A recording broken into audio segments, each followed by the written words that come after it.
Charles Blé Goudet est un fils qui a fini par prendre son indépendance, vis-à-vis de celui que d'aucuns appellent son père et compagnon politique, Laurent Gbagbo, avec qui il a séjourné à La Haye pendant 8 ans.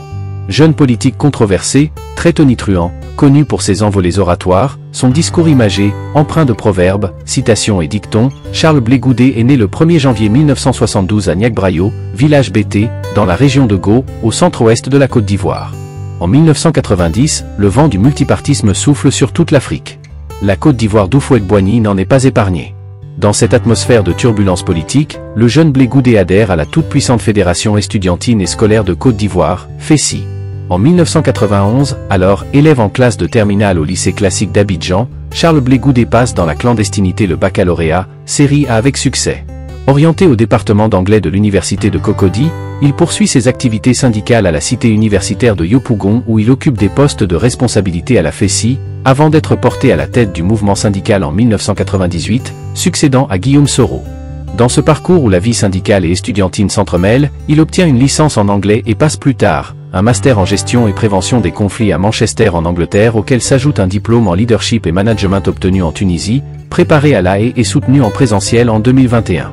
Syndicaliste, entre 1994 et 1999, sous Houphouët-Boigny, Charles Blé Goudet est emprisonné à plusieurs reprises à cause de son engagement dans la lutte syndicale estudiantine. Une répression qui se poursuivra sous Henri Konan Bédié, le successeur d'Houphouët. Après le coup d'État de décembre 1999, mené par le général Guéhi contre Henri Konan Bédié, le mouvement estudiantin va traverser une grave crise d'ordre idéologique, ayant pour soubassement les luttes politiques entre les pro-Ouattara et Gbagbo. Aux élections présidentielles d'octobre 2000, le socialiste Laurent Gbagbo est opposé au chef de la junte Robert Gueye. Charles Blé Goudet appelle de façon courageuse la jeunesse à voter pour Laurent Gbagbo, seule voie, selon lui, pour préserver la démocratie. Gbagbo est élu président en octobre 2000. Au terme de son mandat de 3 ans à la tête de la FESI, Blé Goudet crée en juin 2001 le Congrès panafricain des jeunes patriotes, COJEP, qui se définit comme un mouvement de lutte contre l'impérialisme et le néocolonialisme. Le 26 septembre 2002, une semaine après les attaques simultanées sur plusieurs villes du Nord, menées par des rebelles, partisans de Guillaume Soro, Blé Goudet suspend ses études en Angleterre et regagne Abidjan pour organiser ce qu'il appelle la résistance pacifique. Il rallie plusieurs mouvements de jeunesse à son combat en créant l'Alliance des jeunes patriotes pour le sursaut national. Sous son impulsion, de nombreux et gigantesques rassemblements dénonçant la guerre et l'impérialisme français sont organisés. Le plus mémorable étant celui du 1er février 2003, qui a réuni plus d'1 million de personnes. Surnommé le général de la rue ou général des patriotes, il est présenté comme un extrémiste et adepte de la violence. Pourtant, à l'époque, Charles Blé Goudet dit prôner la non-violence et le rejet des armes comme moyen d'accession au pouvoir. Il se présente comme un adepte de Gandhi, Martin Luther King et Nelson Mandela, qu'il prend pour modèle. Le 6 novembre 2004, les Forces armées nationales de Côte d'Ivoire, FANCI, bombardent des positions françaises et tuent 9 soldats français et un civil américain. La France réplique en détruisant tous les moyens militaires aériens de FANCI. Dans la soirée, Charles Blé Goudet lance à la télévision un appel à la résistance contre la présence française. S'ensuivent des manifestations violentes contre plusieurs Occidentaux et leurs propriétés. Condamné par l'ONU le 7 février 2006, il est interdit de voyager et ses avoirs sont gelés.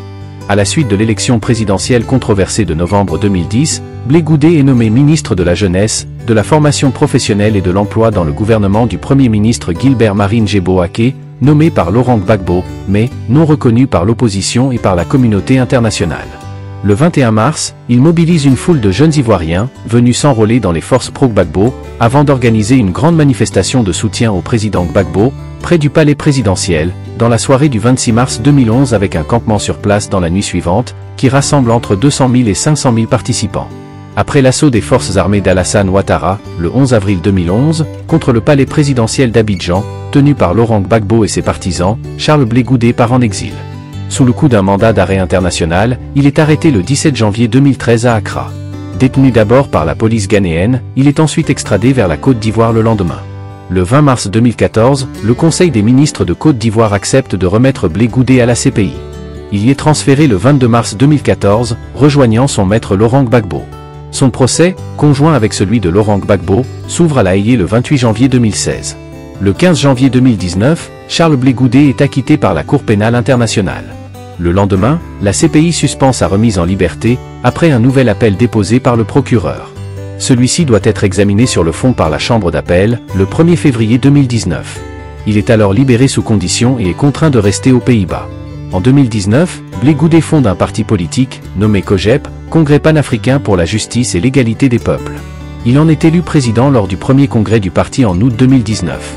En décembre 2019, le procès de Blé Goudé pour des actes de torture, homicide volontaire et viol, commis pendant les années 2010 et 2011, se tient devant le tribunal criminel d'Abidjan.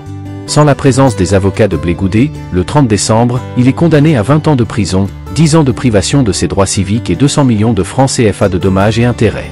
Un mandat d'arrêt est délivré contre lui. Le 31 mars 2021, la Chambre d'appel de la Cour pénale internationale rejette les requêtes de la Chambre d'accusation.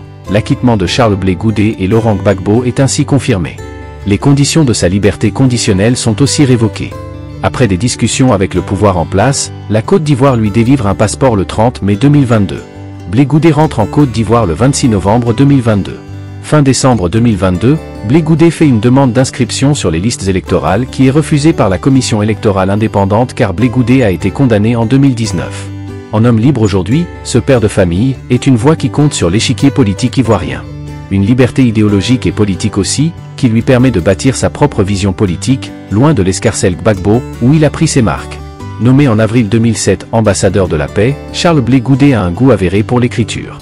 À son actif, Ma part de vérité, paru en 2006, D'un stade à l'autre, en 2009, Traquenard électoral en 2012, De l'enfer, Je reviendrai, paru en 2016, où il livre les détails de son enfer personnel, les tortures et humiliations subies. Lors d'une conférence publique au Cameroun, en avril dernier, Blé Goudé a critiqué ce qu'il perçoit comme traitement discriminatoire des dirigeants africains par la CPI. Très actif sur le terrain politique, il consacre aujourd'hui son agenda à l'implantation et restructuration de son jeune parti politique, avec, en ligne de mire, la présidentielle de 2025. Pour notre part, nous lui souhaitons le meilleur pour l'avenir. France Afrique Média, la plateforme franco-africaine d'actualité, suivez-nous sans cesse, sur Facebook, Instagram, Twitter, TikTok, LinkedIn et YouTube. Chapeau bas à nos milliers de followers de Côte d'Ivoire. Vous êtes les meilleurs pour nous. À très bientôt, dans nos rendez-vous.